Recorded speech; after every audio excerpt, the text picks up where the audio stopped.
Hello, welcome back to my channel, Snips by Kelly. I'm Kelly, and tonight I'm excited to create with you a 2-page layout with the Memory Lane collection. We're going to focus on a variety of techniques, and some of which concentrate on coloring options when you need to do a lot of coloring, but you don't want to take a lot of time. But before we get deep into the layout, won't you take a moment to hit subscribe and the notifications bell? It sure goes a long way on YouTube, and I sure appreciate it. The Memory Lane collection comes with this great stamp set, some stitched florals, some adorable little houses, a dragonfly, some little heart icons, and some sentiments. It has these great wash looking patterns and a 12 by 12 sticker sheet with lots of banner options, extra words, a couple title options, and some more options for home. So the cute little houses, the floral, we have some stripe, we have some watercolor wash looking paper that is super interesting, and then it also comes with a variety of coordinating cards. I knew right away when I saw this collection that I was going to use it with our youngest son and the closing of his first home. And I did some messing around on the Cricut to just do some sizing and figure out some shapes and kind of think about the layout that I wanted to create, because I only have 2 photos. So I asked Zachary and his fiance MJ to snap a couple photos at closing, and they had been packing and loading, and Zachary had come in from the hayfield and was just dirty and sweaty, and they had been working so hard. And so I got just these 2 photos from them, this great one of the house and then the one of the 2 of them in the front. And I thought about having them retake the photo like in a, when they've had a moment to spruce up them, themselves or something like that. And I thought, no, this is real life. They have been working so hard day and night, and I wanted to document the real story of all of their packing and working and saving, and I think it will be a great story. So I found a few little things on the Cricut. I wanted to use some scribble circles, which has been something that I've been using a lot lately, and I will link in the description how you can create those yourself on the Cricut. I made last month a video on that. I love this little house. I don't want all the little bits. I don't want all the little pieces. I think that I want to back the house with some pattern paper. So I did keep the negative space or the interior piece so that perhaps I could use it as a pattern to put the pattern paper in the back behind the house, and then maybe use a different color background, and then add some little windows with some cardstock instead of cutting so many little tiny pieces on the Cricut. I really loved the idea of offsetting a couple of those cute pattern papers, like maybe the floral and maybe the houses, but I really don't want to use whole sheets of paper. So I was kind of doing some sizing on the Cricut, which is one of my favorite things to do. You can actually bring up a 12 by 12 square and then work inside that square to see if you can get your shapes to fit. So I feel like what is going to be the smartest, instead of using like an 8.5 by 8.5 whole piece just to get that corner edge on the top and the corner edge on the bottom, that I could cut a frame and have a 10 by 10 left over. If I were to cut an 8.5-inch square and then cut that into a frame, I would actually have 2 separate pieces instead of one whole 10 by 10 to work with.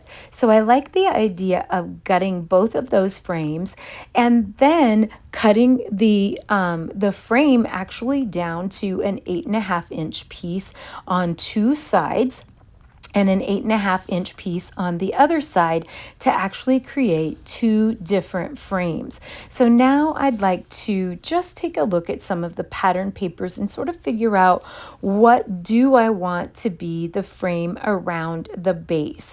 So I believe my white daisy piece is 9 1/4 by 9 1/4, which is the piece that I worked out on the Cricut. The houses are about 2 1/4 inches. One of them is 2 1/4 inches tall, tall. The other house is 2 inches tall. So in thinking about that, I put triangles on the Cricut in the place of those 2-inch houses or 2 1/4 inch houses, so I could kind of space things out. So I've decided on this sage background. The photo of the house is pretty muted tones, so I think it's going to work great to use some greens, but also pull in some color. There's so many great colors in this collection. So now by gutting that frame, I'm left with a 10 by 10 square to use on the rest of my workshop. And then I'm cutting it at 8.5 on one side and 8.5 on the other side. And hopefully you can see what I'm doing. I'm doing this because all I really want up in that corner is an 8.5 piece that looks like it's a whole square, but it's actually only just that corner, and it saves me so much paper. I actually even use the corners that I cut off a little bit later in the video.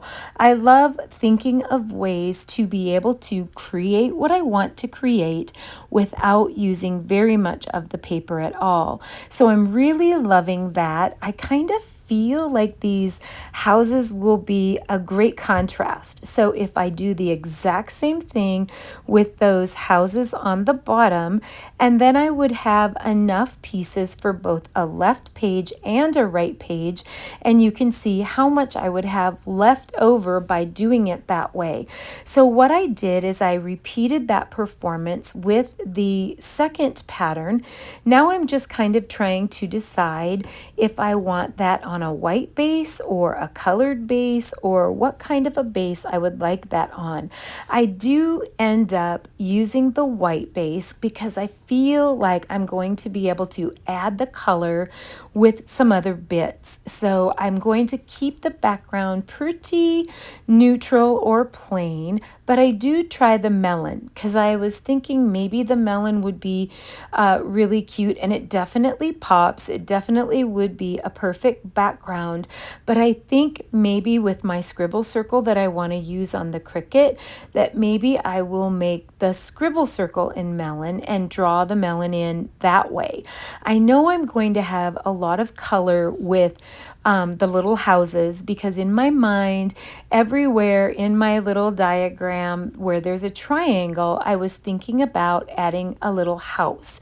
So maybe putting a layer of those cute little houses across the bottom. With only 2 photos, it's a little what do you want to say? It's a little foreign for me, because normally what I'm trying to do is add as many photos as possible to a layout, especially to the companion page. But with this one only having 2 photos for the whole theme, I think I'm going to use a larger, like 5 by 7, and then a 4 by 6, and then write the story, because I think getting your first home is a pretty big story. So now those frames that we cut out and cut down to 8.5 inches on both sides, I'm going to put them 1/2 inch down and 1/2 of an inch in, and create those frames for both the left and the right page. So I have a 12 by 12 white daisy base and 2 Versamats because it is a 2-page layout. And the bottom partial frame is 1/2 inch up and 1/2 inch in from the right. It's going to be just right. And I love that it looks like it's full pieces. No one will even be able to tell that you've barely used any pattern paper underneath, because the 9 1/4 by 9 1/4 white daisy pieces are going to fit right over the top. Now I've decided to use foam tape and pop my white daisy pieces up. Now this is totally an option. You can put them flush. It does use quite a bit of foam tape, and I love the rolls of foam tape, but now I feel like that really gives it some added dimension. I'm feeling like on this left page, I'm going to bring in some of that color with that Scribble Circle. And again, I've shown you in a link in the description how to create that in just minutes. It's so easy to do, and you can create that on your Cricut. I do believe I will love adding some pattern paper to the little house that I also made on the Cricut. And I'm just kind of experimenting here with what colors I might use in that background. And I like pulling in the sapphire. So there's not so much sapphire in the photos, but there is sapphire as an accent color in this collection. And then of course, Zachary's jeans, as dirty as they are, they are blue jeans, so the sapphire will go. Now let's talk color options. Oh my goodness, color options. So we have our colored pencils, we have our tri-blend markers, we have blending brushes and our inks. We have smaller sponge daubers that we can use, regular sponges that we can use. We can use shimmer brushes. We can use water brushes and our ink pads. There is literally so many ways that you could color. Now, traditionally, I would probably use tri-blend markers, but this is a lot of coloring. And I also love this wash look that's in this workshop. So you could actually stamp right on pattern paper and save yourself a ton of coloring. So those flowers there on the multicolored wash, the dragonfly on the multicolor wash would be adorable, stamped on some patterns. There's a lot of patterns in the pack that you could stamp directly on, fussy cut those pieces out, and not have to color at all. It would be a very fast technique. So that's an option. I have a wide water brush. I have a rounded medium water brush and a rounded small water brush. Now I happen to have water brushes that you can fill the tube with water that Close to My Heart has. But even if you have just a small brush from, you know, your local craft store, even if you have a little fan brush or some kind of a brush that is left over that's small, you can do stamp pad painting. So I looked at the zip strip and I pulled all of the ink colors that were on the zip strip out. I'm not sure that I'm going to use them all, but I pulled them all out, and then I did add espresso. The reason I added espresso, even though it's not listed as a color, is because Zachary and MJ's brand new house has a couple different tones of brown in it. So now you can see my water brush here, and I'm actually using my wider water brush. I'm pressing the espresso ink pad and just getting a little bit of ink pad in this lid, and then I'm going to add a little bit of water and I can do a brushing technique. Now the last video we did, was it the last video or the video before we did paint pad painting? We also did where we used a small brush on our ink pads as well, but this is a little different where you're just creating a wash background and then you can stamp directly on that wash background and it looks almost like a painted wash, and it's so fast. Another super fast technique that we used in I believe our last video where we were inking Irresistibles, and I can link that up in the description if you missed that video, where we just simply rub with blending brushes, stamp on that, and it is already a background that is completed. So you can kind of see the differences in how the wash looks and how the ink rubbing looks. And of course, you can color every single piece with your tri-blend markers as well. I do that a lot, but I want to use a lot of houses, and so I would love to make it faster. But you can see here in my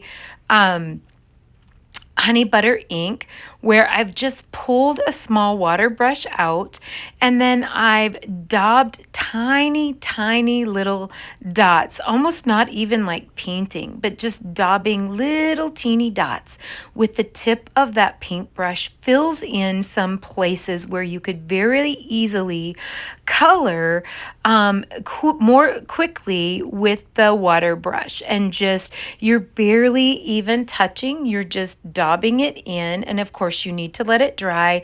A little tiny water in that goes a long ways, but you can see that you could go through with all of your colors and you could add accent colors to a base wash or accent colors to a base rub, and you could totally work on your houses that way. Super quick, super easy, and especially if there is a lot of detail that you don't want to have to color and spend hours upon hours coloring. Now, some of you love it and you will spend hours and hours coloring, and you'll even put on a Lifetime Network movie or something and you'll just color for hours. If I had the time, I don't mind it. I think it would be fun, but honestly, I don't have that kind of time to spend. So I'm always looking for time-saving techniques, but where you can still get a really cute look. I do love the watercolor wash look, particularly for these houses, because if you think about painting a house, that's kind of how it feels to me. So I'm going to pull out some sponge daubers and we're going to take a look at yet another technique. And I have definitely used these in videos before. I love to use the ink rubbing technique with sponge daubers, particularly on the center of flowers. It gives the center of the flowers a nice dark tone, but you can rub really lightly on the outer and rub a darker or a different color in the center of a flower, and it makes gorgeous flowers. So all I'm doing now is I'm just rubbing a variety of ink. I believe I used peach and melon on one side, either peach or ballerina on the other, and then a little bit of sage, and I think I'm going to use either a little bit of honey butter or a little sapphire. Let's see here. Looks like sapphire. Nope, I used honey butter. So I'm just actually adding a variety of colors in some very quick rubbing, and then you can stamp over the top of that if you have an image that has multi-colors in it. So I'm going to do this with the dragonfly, and you can see how by just quickly rubbing, it gives you a multicolor image in no time flat. So all of these techniques are great. It's really what feels right to you. I have used all of these coloring techniques in different times. So it just sort of depends on what I'm coloring and what kind of detail I need. So with the water brush, I had a little bit too much water the first go round. So you're going to make sure that some of that water is kind of like wiped off a little bit. You don't need very much, but you can come back in even when you've rubbed with ink. You can come back in with this water wash or paint wash technique. So what I did is I did the wide brush with sage ink. I believe the upper ink is the espresso, and I'm simply going to stamp my trees this way. There's this great tree, and then I can come back in with the water brush and just touch lightly on the center with the water brush and some espresso ink, and it will be such a fast way. I am making way more pieces than we need for this layout, but a lot of times what I'll do is I like to use most of my pack. I like to use most of my stamps. I like to use most of my pattern paper. I like to use up my sticker sheets, so I will likely create 10 to 12 pages with this. And though I'm not doing a formal workshop with a guide for this special, because I have too many workshops that I'm creating right now with the main lines, I am actually going to create the same amount of layouts using that exact product and do process videos. So if you're into that and you want to stay tuned, I'm going to use up the whole pack of memory lane and create many more layouts. This is the only layout that I'm using to document Zachary and MJ's new home, but I'm going to be creating a wide variety of other layouts with this series.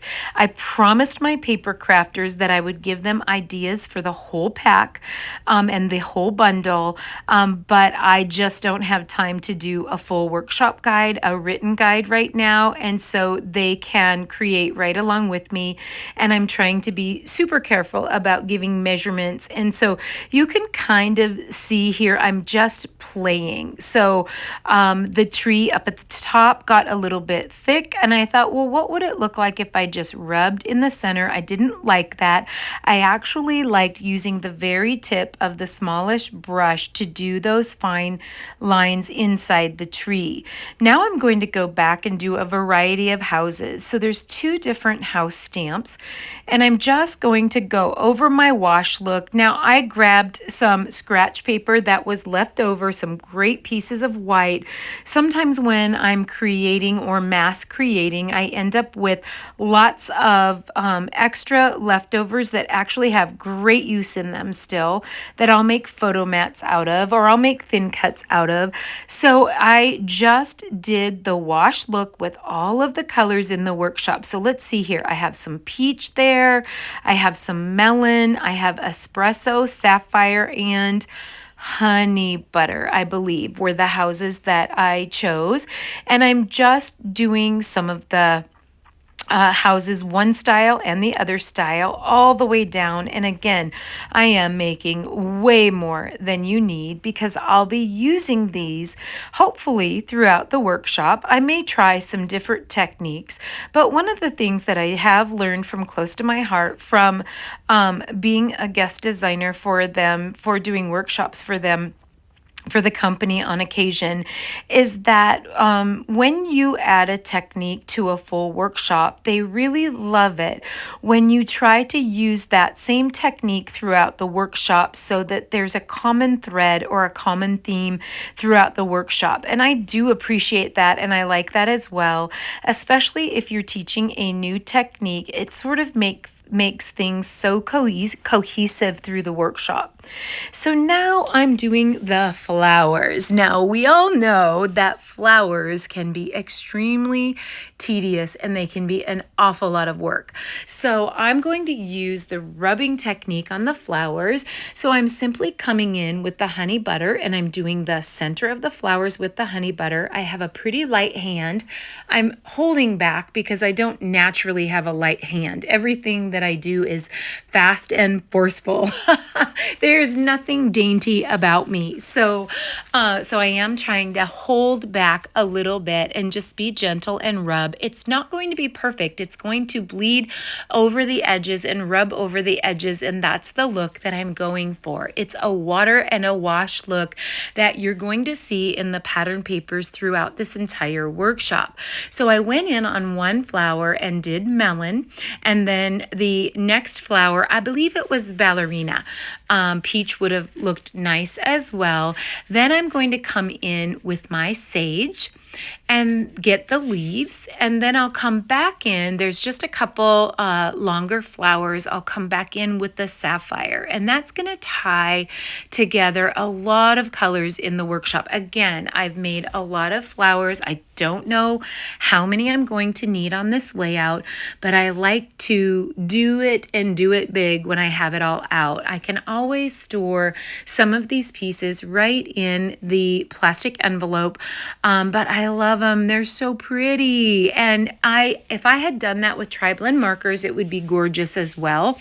And it is a sharper, more defined look with your tri-blends. So if you prefer that, use your tri-blends, but I am going to use that rubbing technique.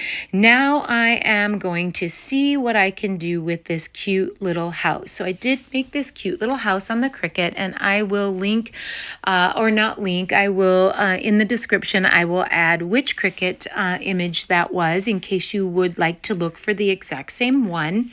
But I'm actually just experimenting. I think that even though Zachary and MJ's new forever home is browns and different tones of browns and white, I want to bring in a fun pattern and a fun color. We do have the busy pattern of the houses peeking through, and then I've offset with it with a more, a calmer pattern in the upper left with the sage pattern. But I think we need kind of a pop.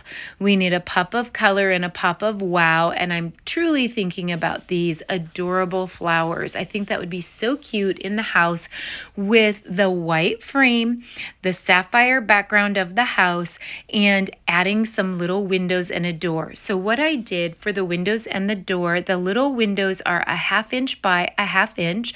And I believe the door was 1 by 1 3/4, and then all I did is back those with white, laid them over white, trimmed around them, and then later on I will definitely add a doorknob, probably a sticker. But now look, we have these little leftover pieces. Remember, I was being so frugal.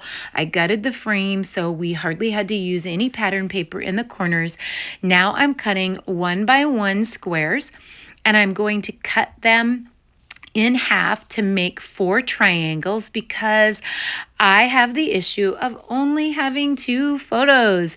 So I am going to do a story or a little bit of journaling, and I'm going to treat that like a photo on the right page, but I'm going to add a decorative element. So if you're creating along with me, you can add another photo, or very easily you could get 4 photos or 6 photos in that space. It's 9 1/4 by 9 1/4. So you could easily do 3 by 3s, right? Let me think here. 3, 3, 3, 3, 3, 3, 3. You might be able to get as many as 9 photos.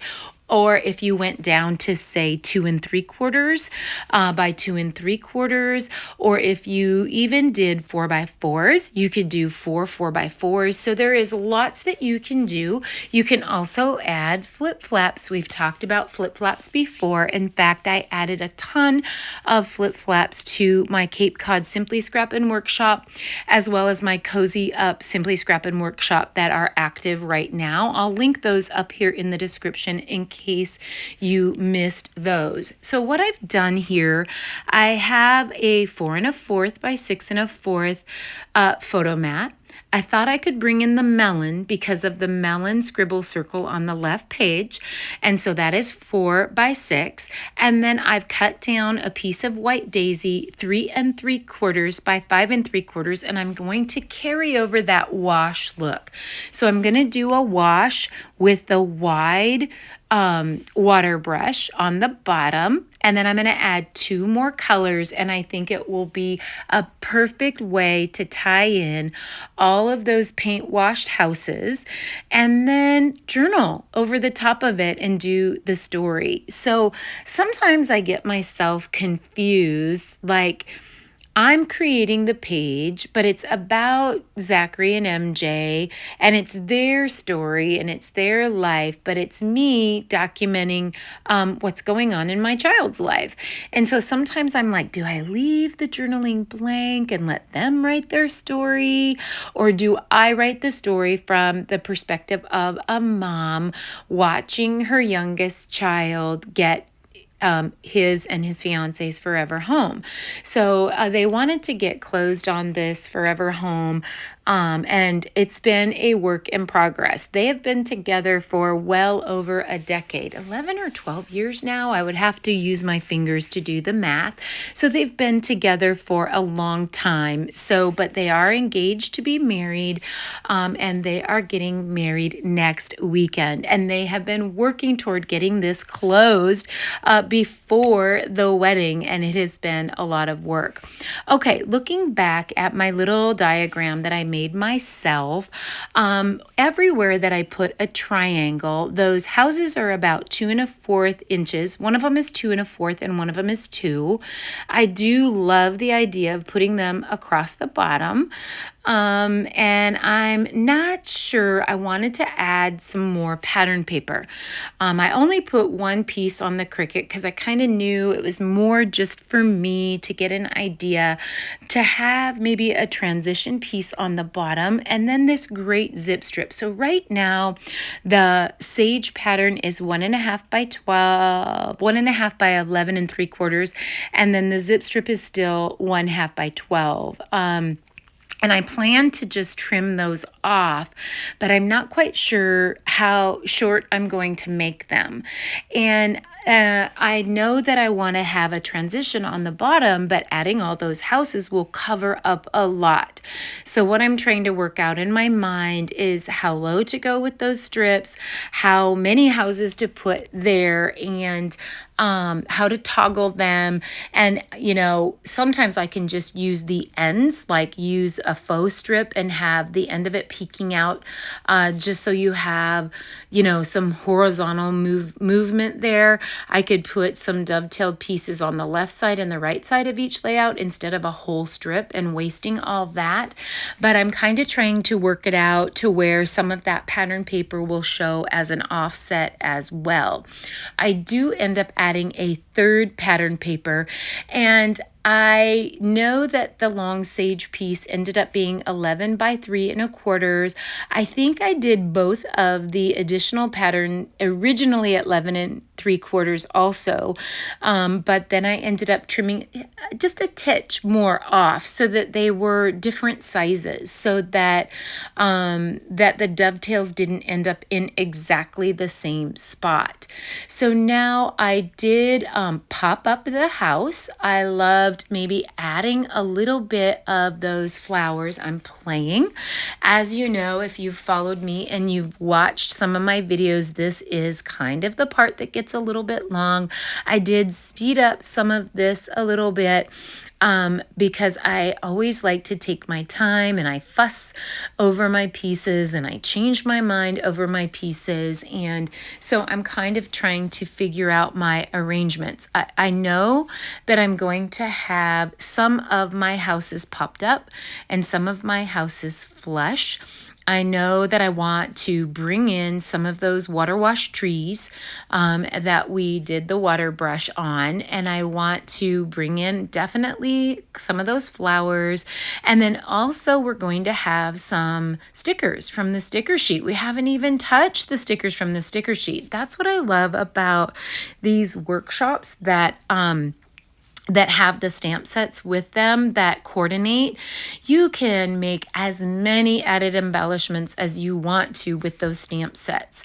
And I used to be, I'm going to be honest, one of those that did no stamping on my layouts.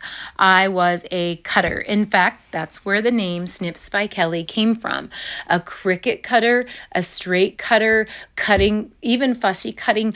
I did anything I could possibly do that involved cutting without having to do anything extra. I was afraid of stamping. I was afraid of coloring. I was afraid of doing any kind of a technique where you added anything. And then I also felt like I was going to ruin my pages because I didn't quite know what I was doing. And I have evolved and I've learned so much. And whenever you're stuck and you don't have a sticker sheet, a stamp is a phenomenal go-to. You can get as many icons out of the stamp as you would like to repeat the images in the stamp set. So I can see myself as I complete the rest of these pages using some stamps over and over. And I actually like to make a game out of using every single stamp in a stamp set. I bought the stamp set.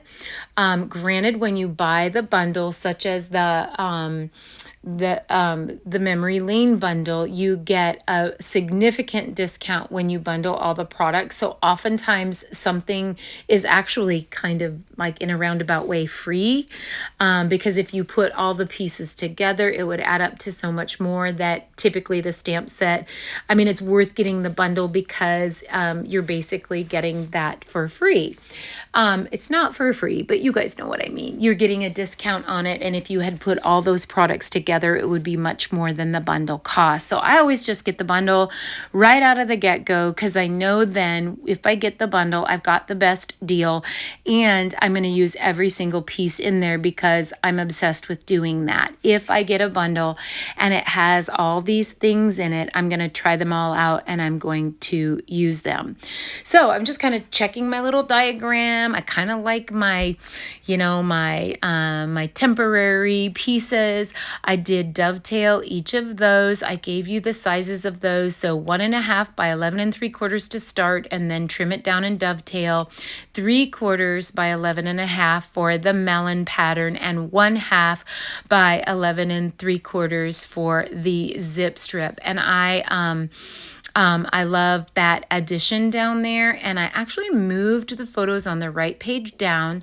I also stamped the little stamp Our Story in Sapphire ink over on the journal wash, where we treated the journal piece with wash, with a stamp pad wash, and added those little words there. And I pushed everything down on the right.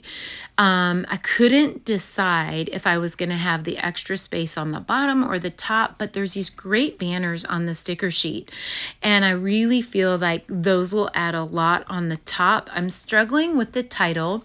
I really thought that I was going to use Our First Home, and I created that on the Cricut in Sapphire.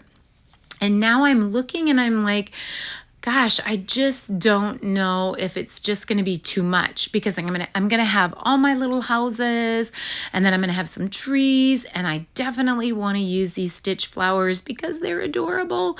And so I'm not quite sure about the title. I may look at the stamp set again and see what there is in that. And because it says Our Story, I feel like the story can be told there, and I don't know if I want Our First Home and Our Story, if I want both of those. I think I can incorporate Our First Home somehow in the journaling there.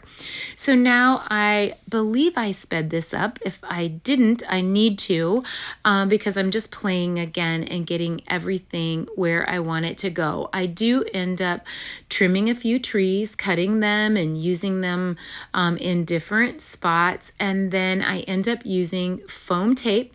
So you can see that my base layer of houses on the left page is flush, and then the top layer is popped. I added a couple different layers, and I flipped the orientation of the flowers in different directions and just sort of made those a focal point, and then added the little tree behind the house. Again, the 3 houses in the back are flush.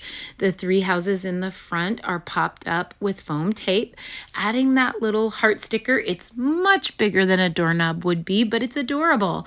So I'm just going to do that. I think that fits just fine. On the right page then, adding a flower cluster with foam tape at the top and the bottom, adding the tree there on the right underneath the banners, and then popping up the house there. And again, the background houses are flush, the front houses are popped up, and I feel like I'm doing pretty good. It's pretty rare, actually. I'm laughing, but it's pretty rare for me to follow my own pattern even. I always start out with inspiration patterns, and I don't know, I end up in another country. It just doesn't end up looking anything like how I started. And I'm pretty impressed with myself. I actually am kind of following my own pattern. I'm like, wow, there is hope for me yet. So I just kind of am thinking about these little banners. Like, it's a little bit much to have them on both pages, but I do need a little something on the right page. So I think I'll use maybe 4 of those and reserve a couple of those for a different layout at a different time. And I'm just kind of deciding which patterns. They're all really, really cute patterns. I did put foam tape on those, but I am a foam tape person. If you don't like the bulk in your scrapbook page, definitely you can put everything flush. It's coming together. I'm getting close to being satisfied. Hey, no pain, no gain. And I do feel like this is a special story. These kids have been saving and working and planning and looking. It isn't that easy to find a home in our area. We live in a super rural area, so they have been looking for years, actually. And so finding it, and then of course the housing market, it's super expensive these days, we all know that. So they've saved and saved, and wanted to be able to put a good chunk down, and so they saved and saved and saved, and they've lived very frugally and very humbly for over a decade. And so I'm so proud of them to hold out for something that they really wanted and to make sacrifices for over a decade to get there. And they've done amazing. So now I'm just playing with some of the stickers on the sticker sheet. I do like that Sapphire sticker up above. And I think it's appropriate and adds a little something up at the top. But then I find the Our Home sticker, and I'm like, oh my gosh, I should have used the Our Home sticker over there, but it's kind of a shortbread color. So I did end up sticking with the Sapphire sticker. Now, I believe in a previous video, 100% no, in a previous video, that I showed you how to curve our acrylic stamps on the block. So I did find this great stamp here off of the stamps set that I could curve on the block, and I'm definitely going to practice a couple times because I didn't season it yet. So I'm going to stamp in Sapphire, and I'm going to go up around the curve with that stamp. I'll link the video up in the description here where I showed also how to do that, and you can see another example. It was my Let's Play layout that's part of my Everyday Moment series. I have a 5-part series going on right now, and every weekend I've been posting one more layout in the Everyday Moment series and doing a process video. So if you want to check those out, the first one in the series was called Let's Play, and I did do some curving around what I call a toy wreath, where I used all these little toys and a picture of my grandson Waylon James, quite a few pictures of Waylon James playing. So now I felt like there was a little gap from where I stamped around the curve. So I just wanted to add a partial flower to make that look a little more full. And wow, it's coming together. Oh, I hope they love it. I hope it's happy to them, and that they love that I've documented their special moment. So the wedding, they're getting married this next weekend, and they are moving in still and now. And this picture was just taken a couple days ago, and Zachary came in from the hayfield, and they work at the ranch. Zachary works at the ranch, which is, like 38 miles from town. And then MJ works at the vet shed, which is 25 miles at the vet clinic, 25 miles from town. So they get done working, they drive all the way back to town, and then they take loads, and they've been just taking loads and hauling and doing wedding prep and working, and so they're exhausted, and it's just a good exhaustion. But I'm so happy for them that it's all coming to fruition, and I can't wait. Hopefully when things settle down, we can have housewarming and have so much fun. So I just added some of those hearts with Sapphire ink and made some little, I think I add even more of those. I probably went a little crazy, so I must be channeling how happy I am for them. When you start talking about being happy, you get heart happy, and hearts go all over the place. So I'm trying to remove the Sapphire sticker and putting the Our Home sticker, or Our House sticker, up at the top, but the shortbread just isn't, I'm not feeling it as well as the Sapphire up there. So I do actually switch it around again and add that Sapphire sticker up to the top, and then move the shortbread sticker. But I'm so close. We're getting so close to the end of the video, and I will be highlighting the whole layout for you. But thank you so much for coming along for the ride and listening to me tell the story. There's something about when the last of all of your children finally gets settled. There's just something in your heart. You feel like fireworks should go off or something. So all three of our children now have their spouses. They have their forever homes. And after this next weekend, our youngest will be married and have his spouse as well. And he has his forever home. And my heart is so glad and so happy. So I'm so happy to document this with Memory Lane. Thank you so much for watching. And if you've enjoyed this video, if you've learned something, if it was useful, please hit subscribe and the notifications bell. Give me a thumbs up and shoot me a comment. It sure goes a long way on YouTube, and I appreciate it so, so much. We'll see you next week with our next Everyday Moments. Probably next week or the week after, we'll have many more of the Memory Lane layouts too to finish out this series. I love it so much. Happy scrapping, everyone. Thanks for stopping by. Have a good one. Bye-bye.